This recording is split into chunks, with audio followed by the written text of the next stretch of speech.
Welcome to our, annual update of the department. But before we begin, I would like to respectfully acknowledge that we are located on Treaty 6 territory, a traditional gathering place for diverse Indigenous peoples, including the Cree, Blackfoot, Métis, Nakota Sioux, Iroquois, Dene, Ojibwe, Saulteaux, Anishinaabe, Inuit, and many others whose histories, languages, and cultures continue to enrich our vibrant community. Really nice to see people in the room, and welcome to those of you that are online.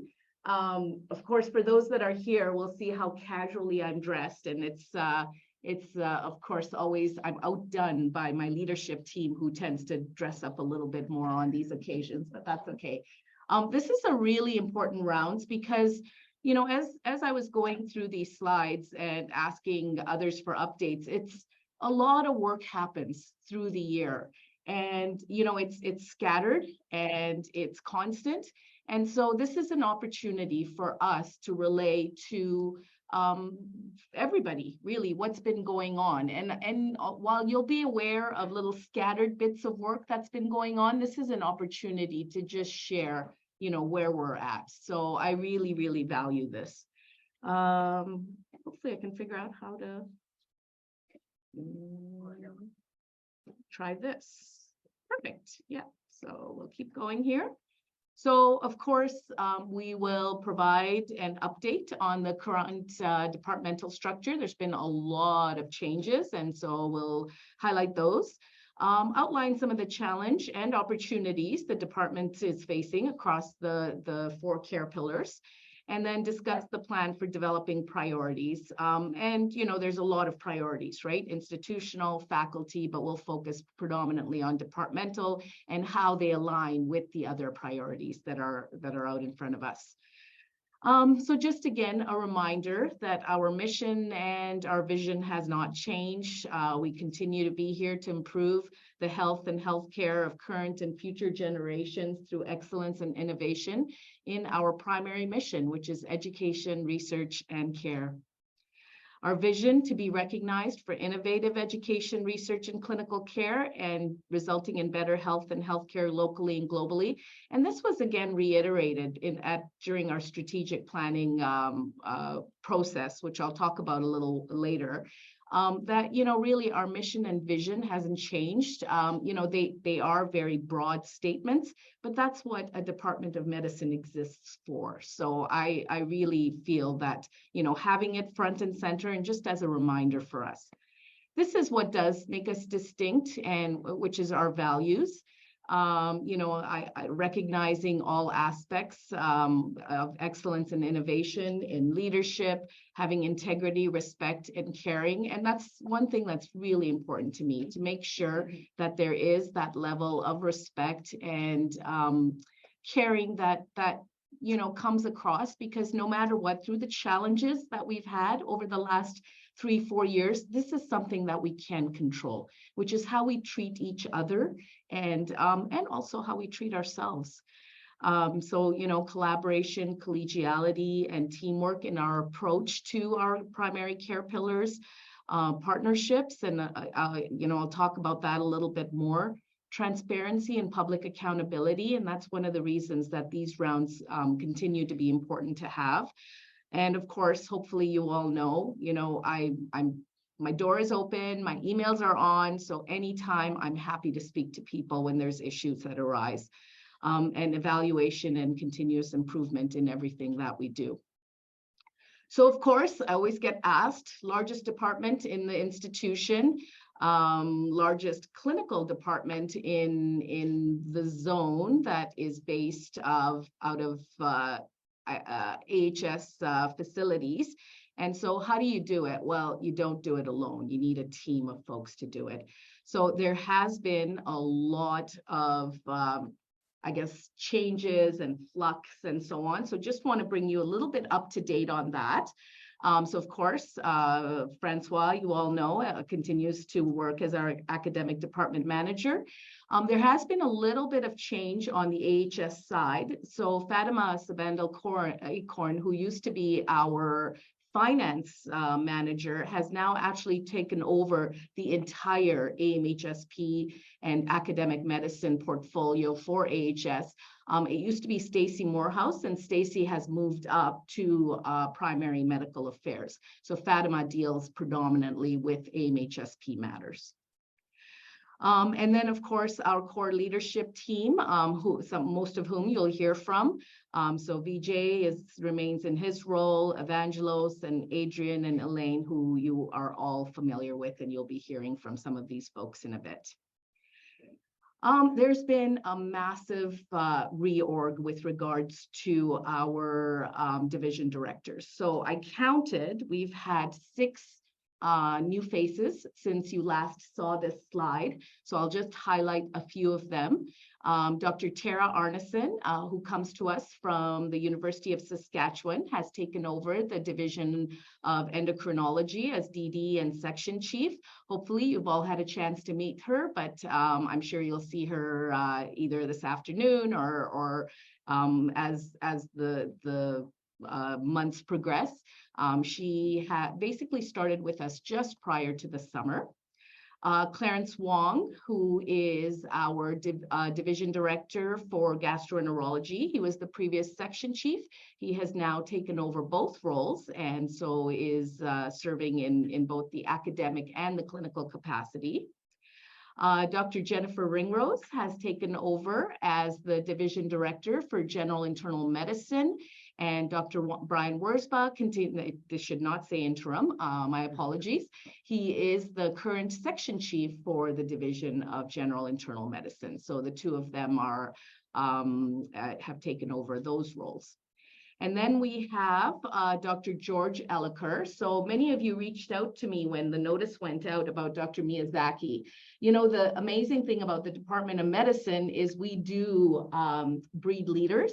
And so quite often folks that are leading in the Department of Medicine get tapped to do other positions.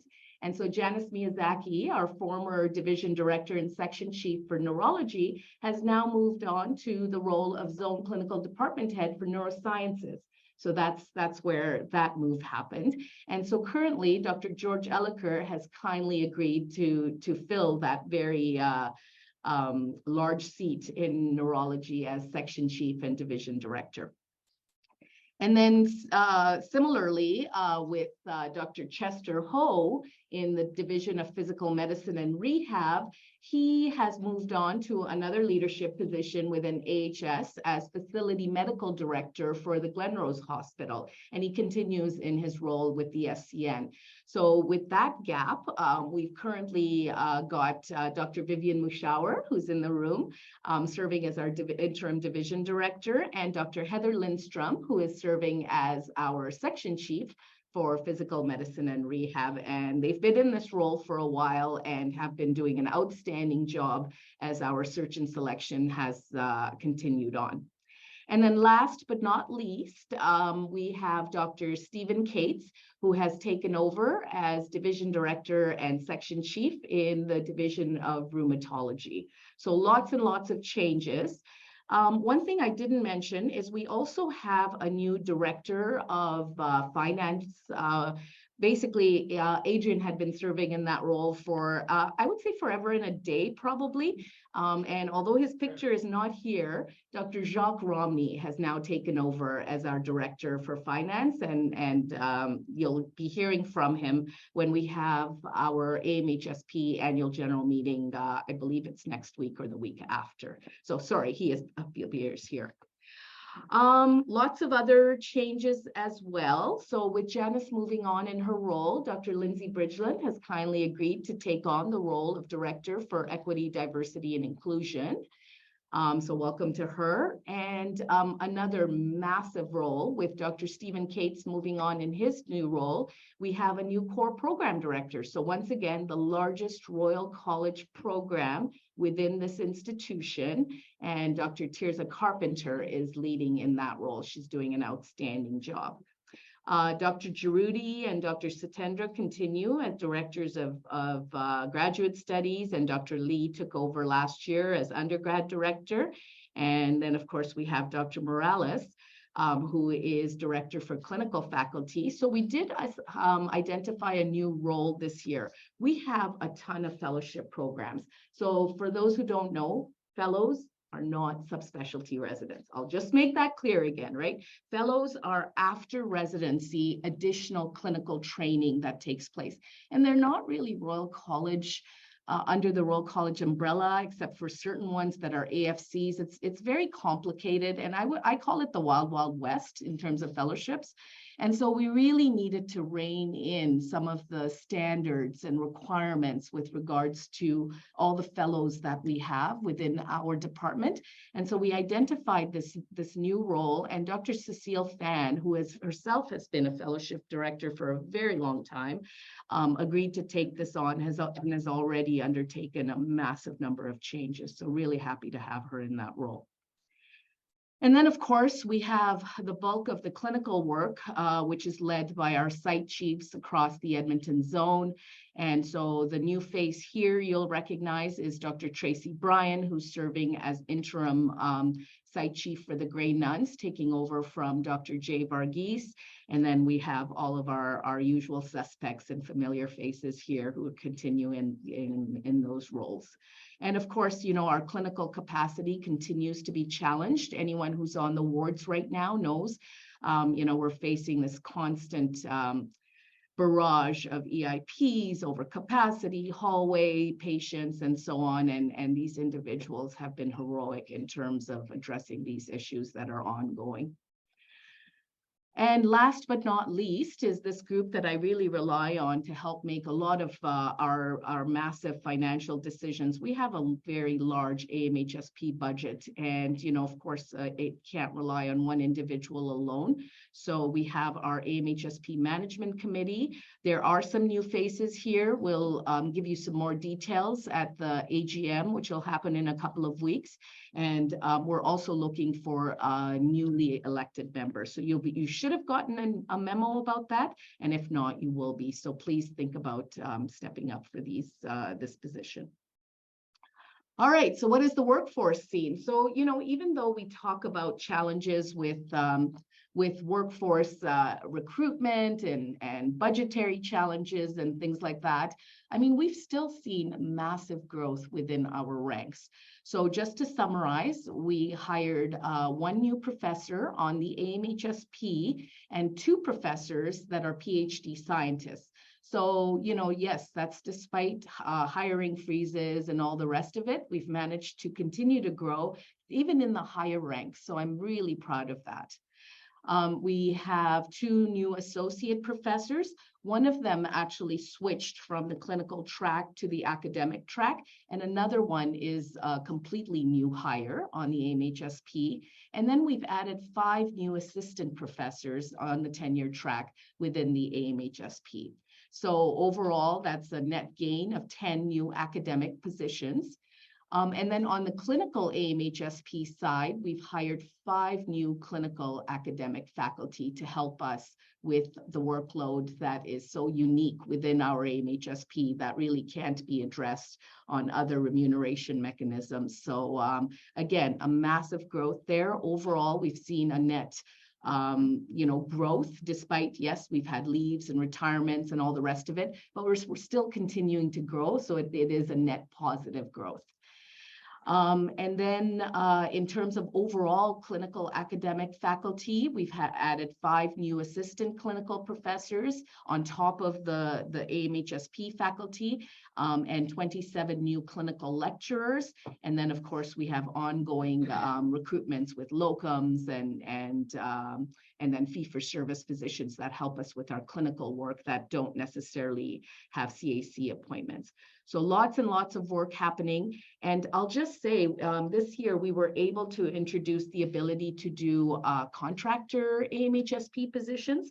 And that has really been helpful to us. It's something that we introduced last fall and something that we're able to continue to support this coming fall. But again, while we're in this space of not being able to recruit, having these contractor AMHSP positions has really helped us to deal with our workload, both from a clinical and educational perspective. So those who don't know what I'm talking about, you can ask your division directors or your section chiefs about that, because they should be well aware. Many of them have taken advantage of that. So with that, I am going to hand over to Francois with a bit of an administrative update.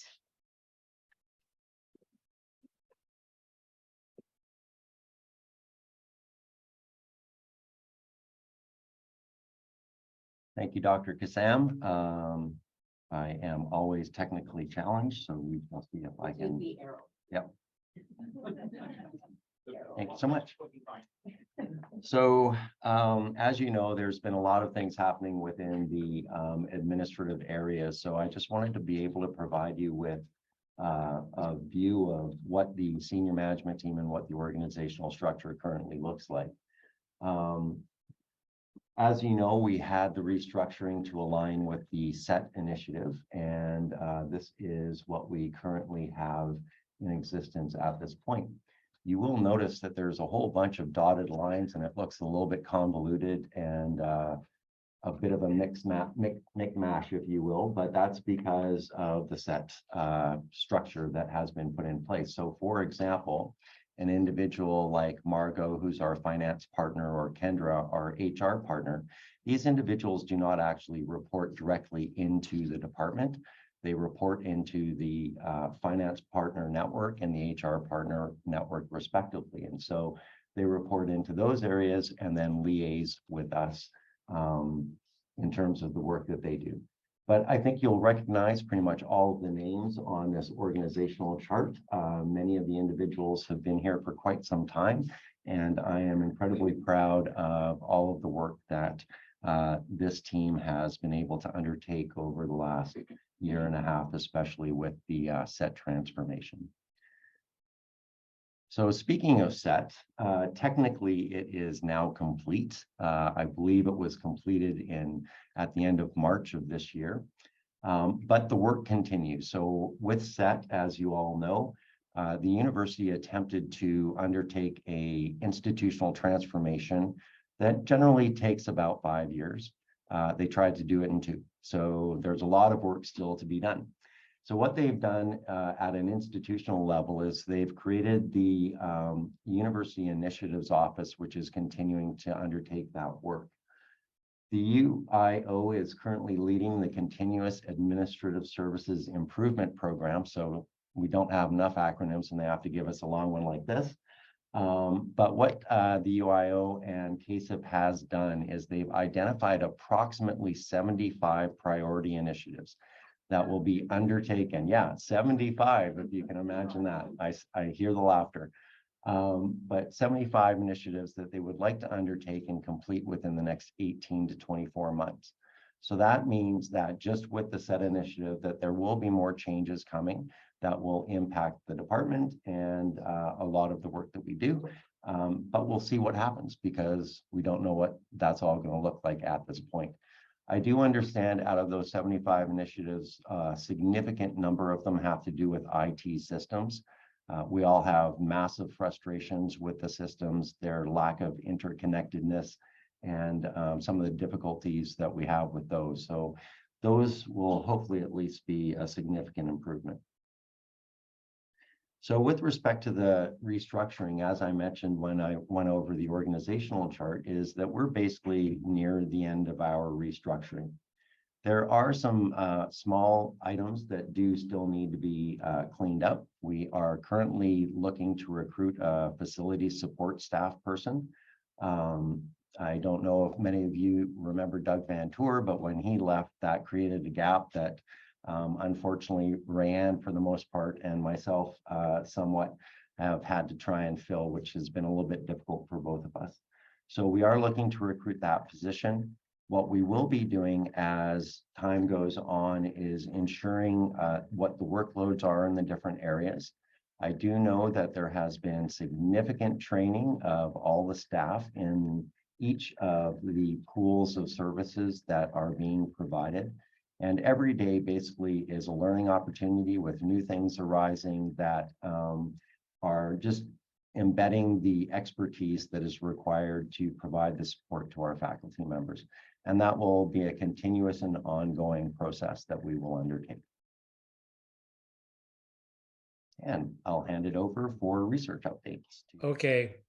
I just want to start by giving you an idea of where we stand with our funding in CIHR, particularly tri-agency. And I understand this is not an easy slide, but it is the actual table from the Central University database. And I'm sorry I cannot point to the numbers, but essentially on top you see the total sponsor research, and pay attention to the first line, which is the tri-agency per year for a few years that you see from left to right, and then the last, which is the provincial, the big provincial grants, etc. Then the next section is the College of Health Sciences with the same numbers. Then our Department of Medicine after the faculty, medicine and dentistry follow, and then it's the Department of Medicine. If you look at the Department of Medicine, you look at the tri-agency from moving from 2016 to 2021-22, you see that we have a steady growth to about $11.5 million this immediate past academic year, and not far the provincial funding follows. Now we are by far the biggest tri-agency earner into the faculty. Our second one, if you see below that, is the pediatrics, and you see from 11 million the last year, it's 5.5 million. And pediatrics is a good comparator because it has a similar size and structure with us. Everything else is below that. So we bring the 23% of the total of the FOMD funding and 29% of the tri-agency funding and 21% of the provincial funding. Now, in this slide, our tri-agency doesn't include PMNR because that's a glitch that the central system has, and they're going to hopefully fix it by the next report. But the reason I'm saying that is, number one, to show that we continue to grow.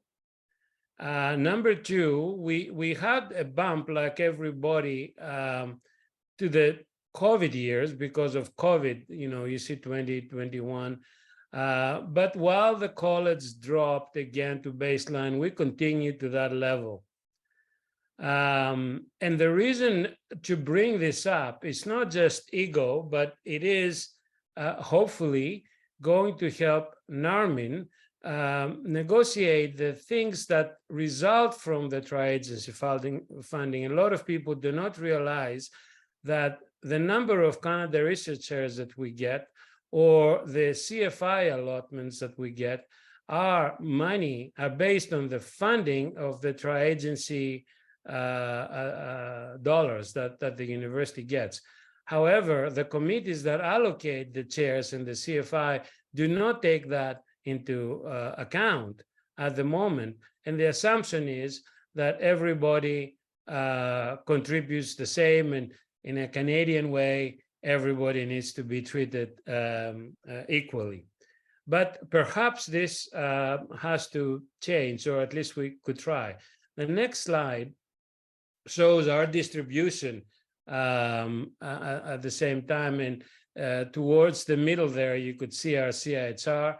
the number is a little different from the other one because of PMNR, but you can see the Tricancel funding and the provincial funding that actually recently has been a little higher than the in our department than the provincial. There are other things like endowed chair funding that you see in and social sciences, but they are not big players and not to the point of this slide. Going to the next slide. Now, coming back to our comparison with other faculties, if you divide our total funding of the tri-agency funding with the total number of faculty, then FTEs, you get about $60,000 per person. If you do that, however, if you divide it by the academic total FTEs, in other words, by 69.49 compared to 199. And the reason you do that is that the clinical academic colleagues or people that don't have major research appointments do not apply to CIHR. If you do this ratio, then you can see that our individual funding per eligible researcher is about $165,000. If you do the same with the college and the university, now we only have the academic FTEs, but we don't know the teaching percentage or the administrative percentage, but I have to assume that these are similar to our department. What distinguishes us from others at the college and the university is the clinical work. The research percentages are similar to an assistant, associate professor, and so forth. Now, you can see the massive difference, $165,000 per faculty person, $166,000 actually, compared to 70 or 78. So that's the point I was making. The next slide, but funding means nothing without publications. And there are some examples, only a collection of high impact papers from our department members, from Lancet, on top, Justin, and JAMA with Michelle, and then Journal of Hepatology from Dr. Montano Loza and GI, and Lancet Rheumatology from Dr. Maximovic in rheumatology, and two translational medicine, very important papers, one by neurology and Glenn Jickling in circulation research, and one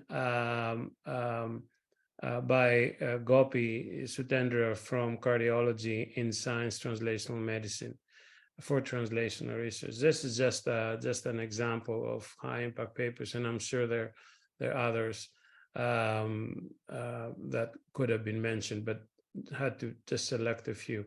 The next slide shows some indication of the impact that our work is having in the country and the world. These are some examples that Andrea collected based on interviews that people did. And you can see the audience, the reach on top, like 45 million, 35 million, 24 million, 10 million, based on national and international news media. So our voice is continuing to be heard, like it did the previous 2 years a lot with COVID. Next slide. We also have some successes in graduate students, although we could do better, I believe.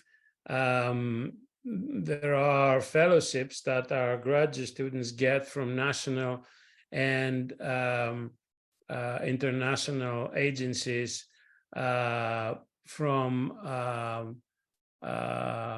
for example, from the province, the CIHR,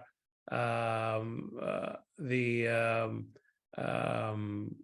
Multiple Sclerosis Society, Hypertension Canada, the where is the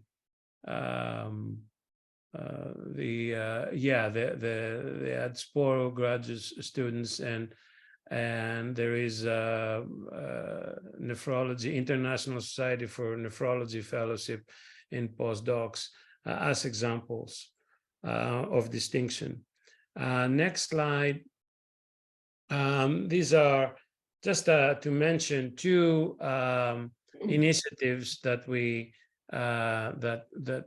that were launched this year. One was the Translational Research Implementation Fund. This is designed to support research to generate preliminary data or pilot data with the expectation that it would be used for future applications, particularly Tricanso, CIHR, and NSERC funds. This fund should not be used to supplement existing research funded programs.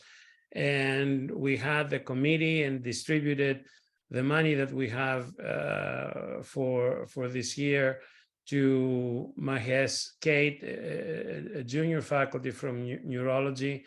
His project was early motor cortex reactivity with high fidelity functional near-infrared spectroscopy in patients with acute stroke.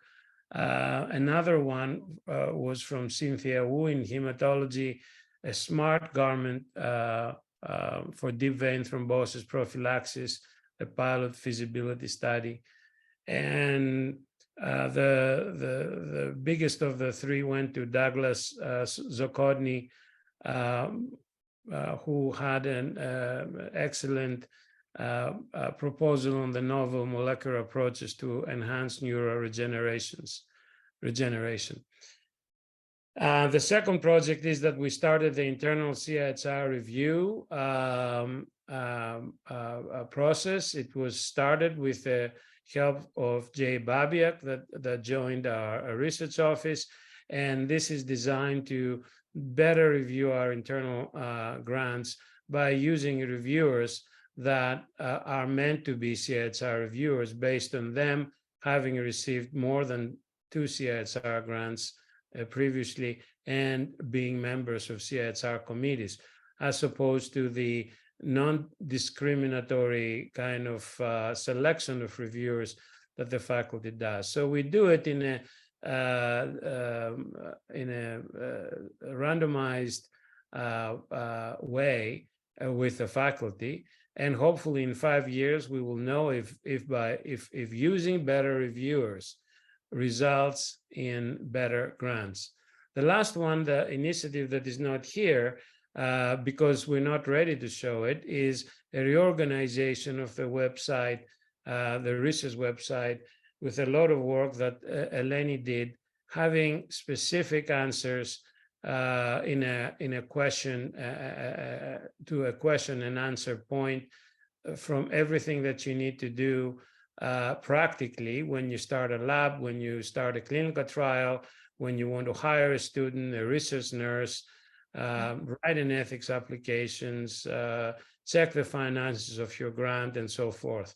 As soon as this website is functional, we'll present it in a subsequent grant rounds, and it would go live in the next few weeks. That was it, Narmin. Thank you. Thank you, Evangelos. Over to Vijay.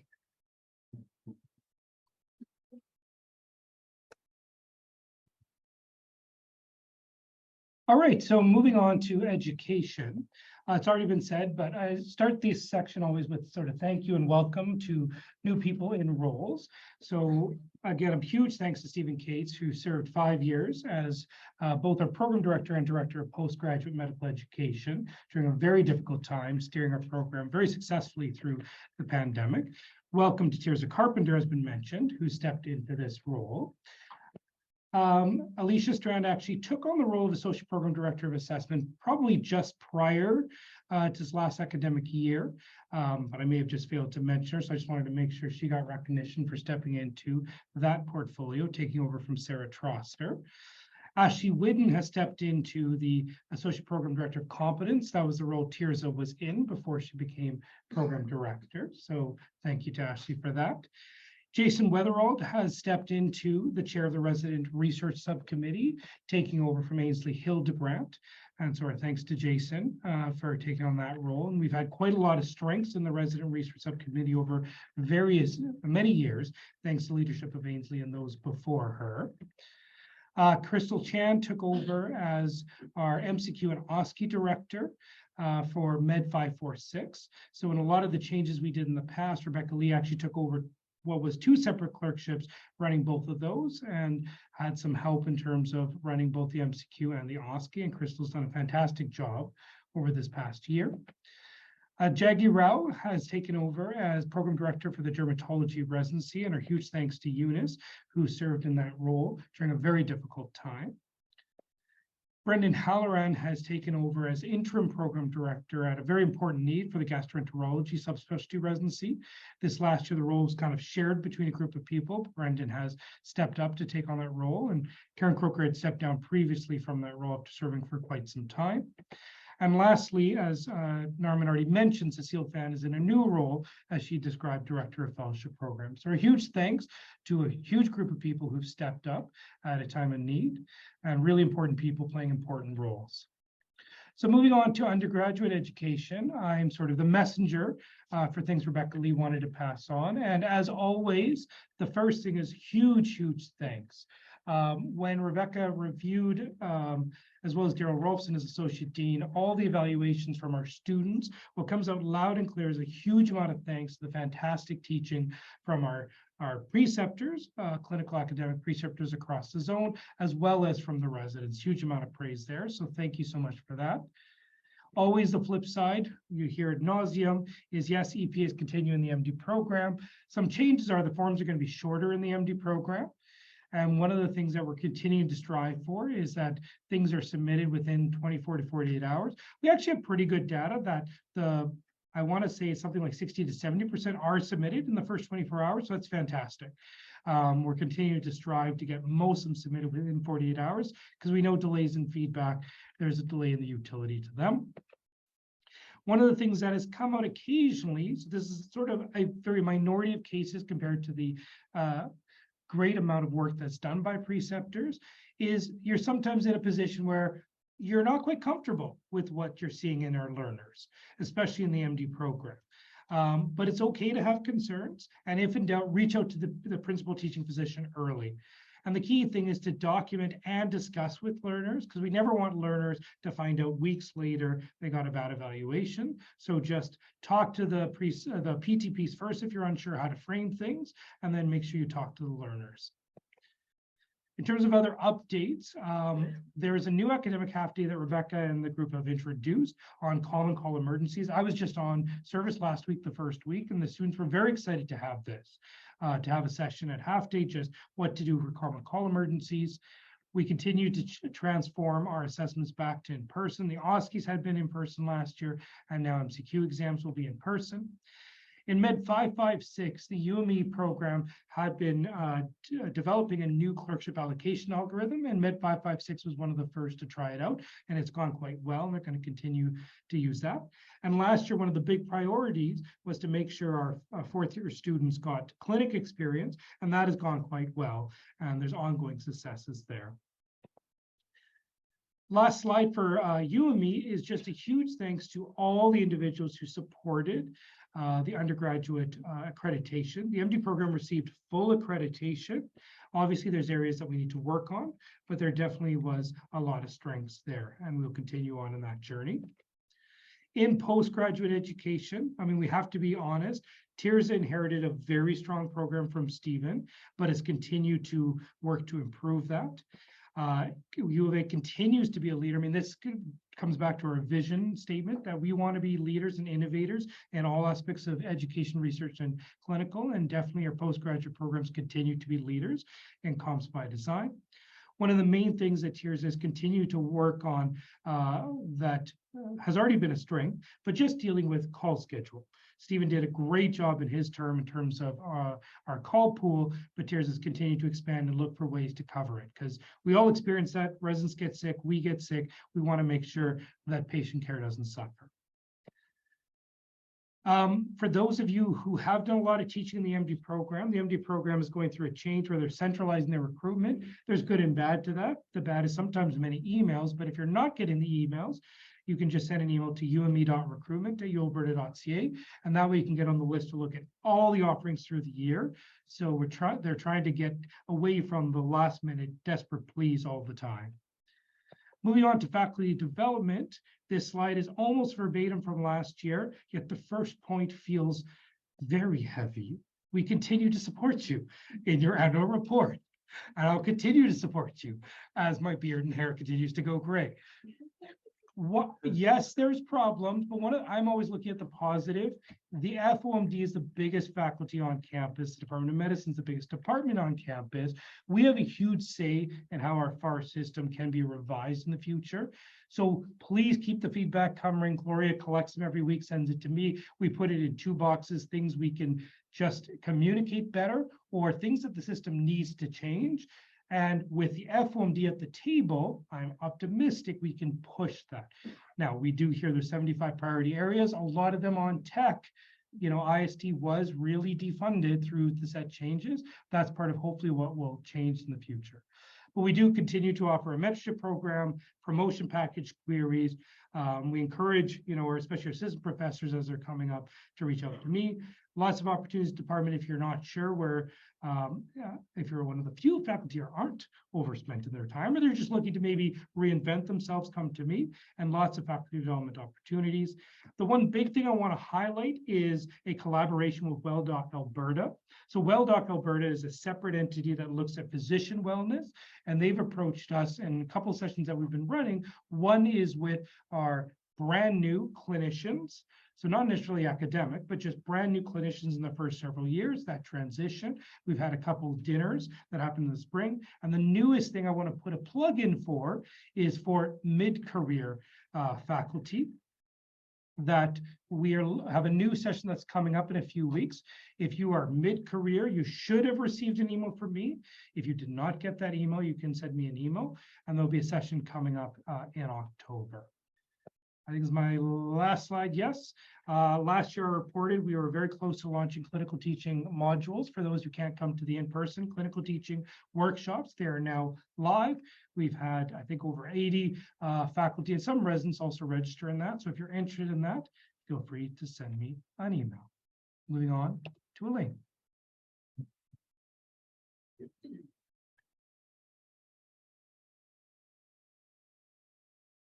Thank you, BJ.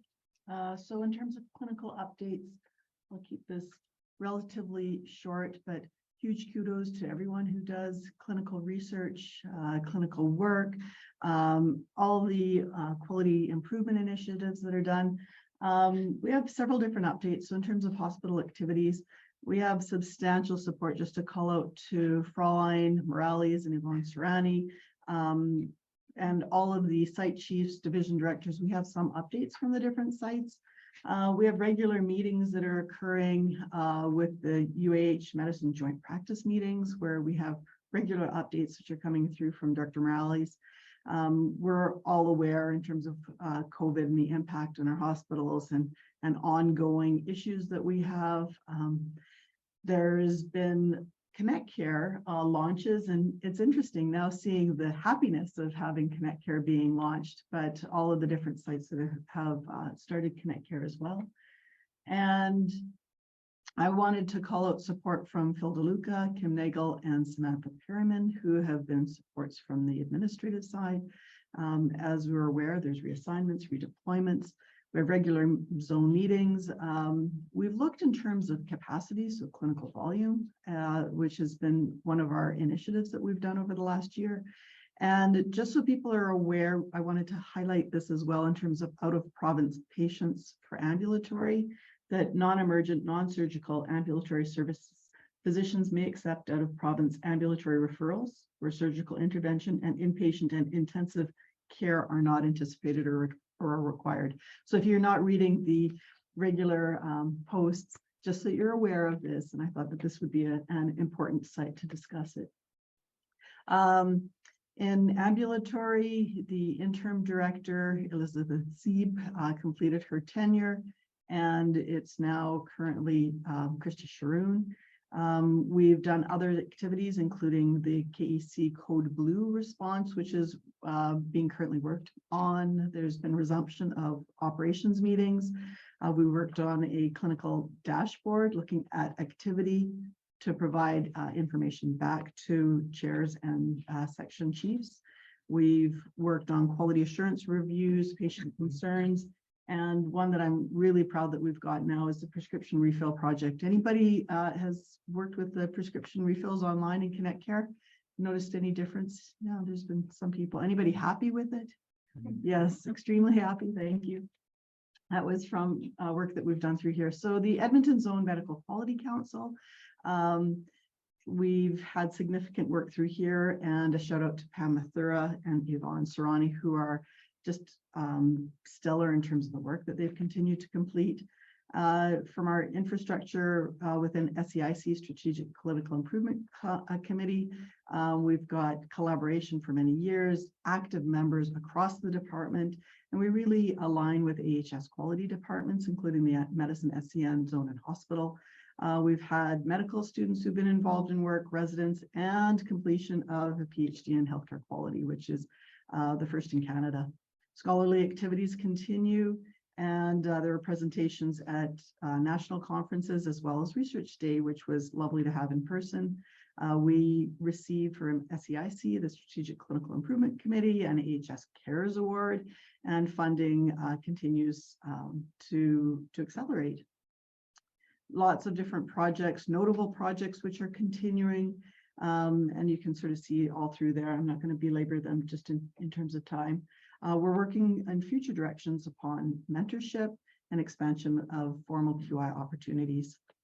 We had a lovely presentation at the Me Too Majumder Research and QI Day by Dr. Shoban Thekor, and we're looking towards our next speaker for next year. So if anybody has any interest, please let us know.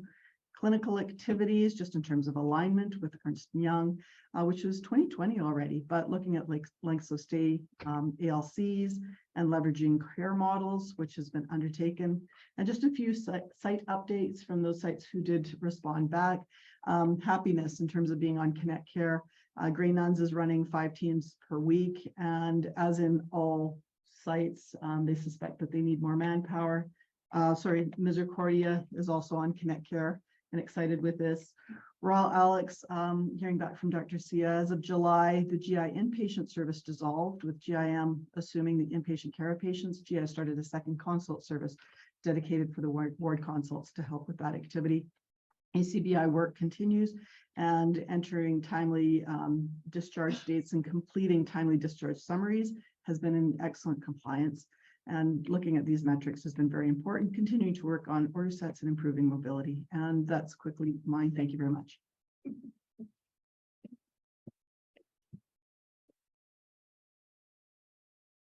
All right, so we thought we would do something a little bit different. We were going to provide an EDI update, but we've actually decided we're going to dedicate a full grand rounds to it. But just to say that Lindsay and her team, I'll just show you her team here, have done a lot of work in this area.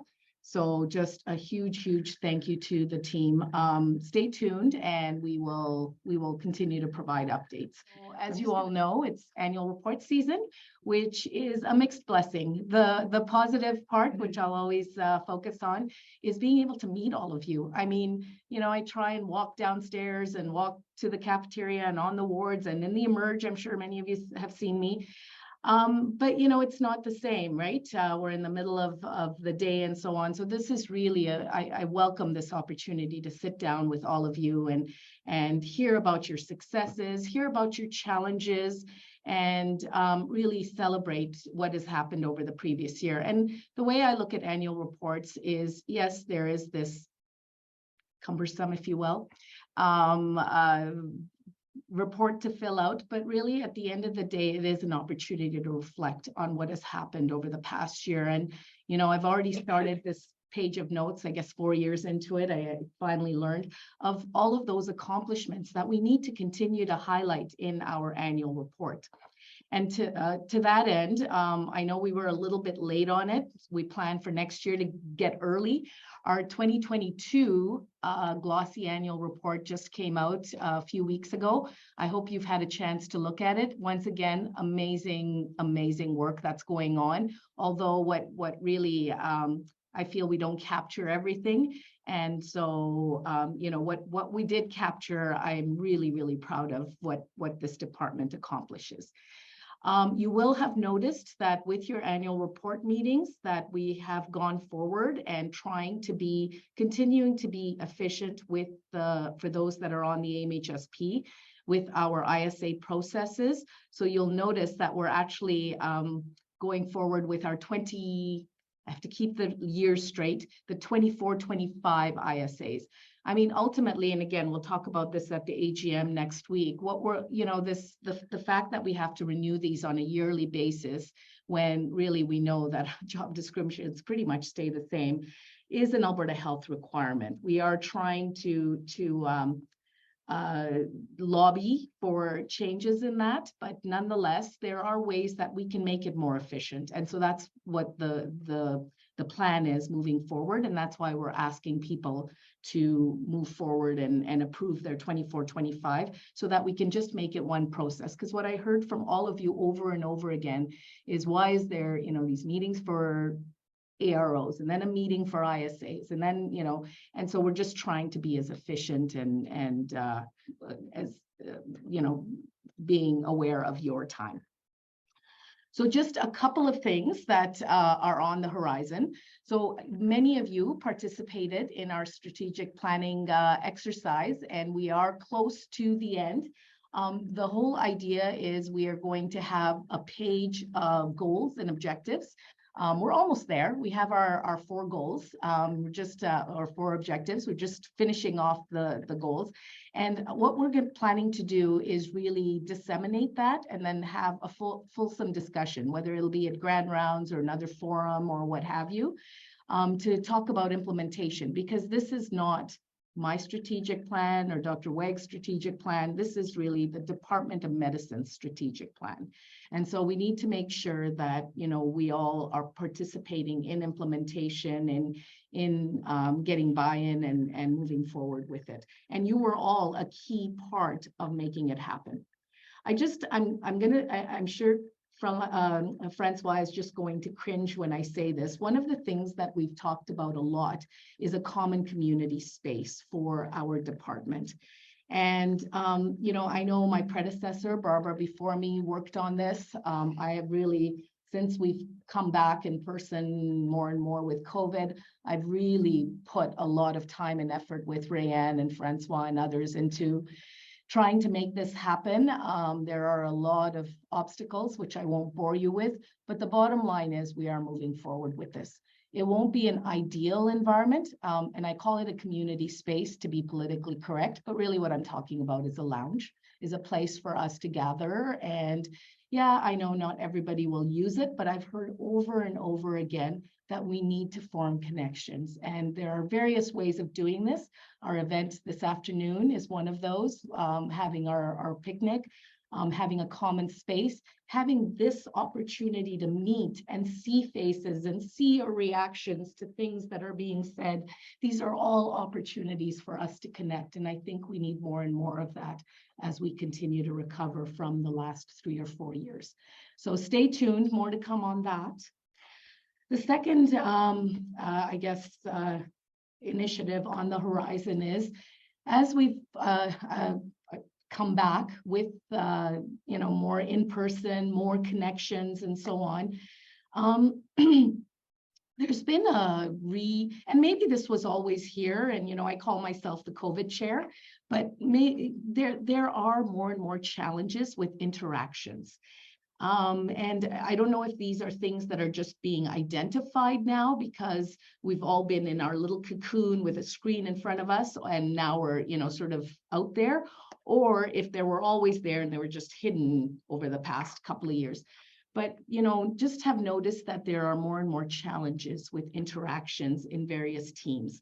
And, I'll define teams as any unit, whether it's a division or a program or even two individuals interacting. And so we've actually contracted an individual that some of you may be aware of, Dr. Amanda Brisebois. She's an internist, but has a ton of training in sort of dealing with these types of issues amongst physicians. And so we've moved forward with contracting her to help us with various areas. Not to say that this is going to address everything, but at least to help us with getting tools to, prepare for how to deal with these issues. We've had more and more grand rounds on some of these issues, and I see Rob's face in front of me, so I know he had a great grand rounds just before the break where, if you haven't had a chance, I think we still have the recording up, where, there was a lot of discussion around psychological safety and being able to be in a place where we feel that we spend most of our time at work. Aside from sleeping, most of our time is spent at work. And you need to have a place where you can be yourself and be comfortable and be happy. And so that's what this project is really moving forward towards.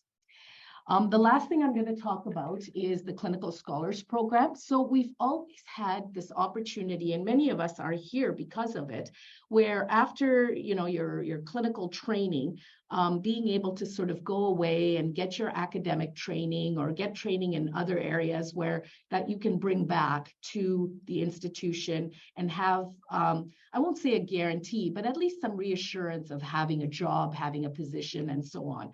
And so, although that's always been there, it has never been formalized. So we now have identified some funding to formalize a clinical scholars program. We did a little bit of a environmental scan, and some schools do this very well, but the majority of schools have been sort of in our boat where it's informal, not formalized. And if you don't advertise it for the learners, they don't know.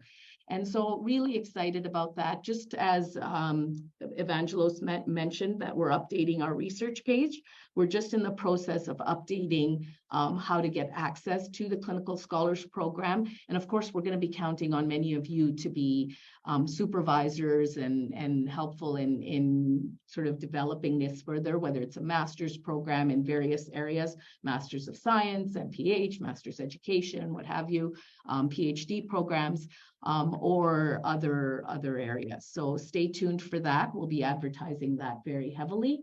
And I think those were the main things that I wanted to talk about. And I know I haven't left a lot of time for discussion, but please, this is my call out. If you want to talk and you have feedback to give, come to the picnic this afternoon.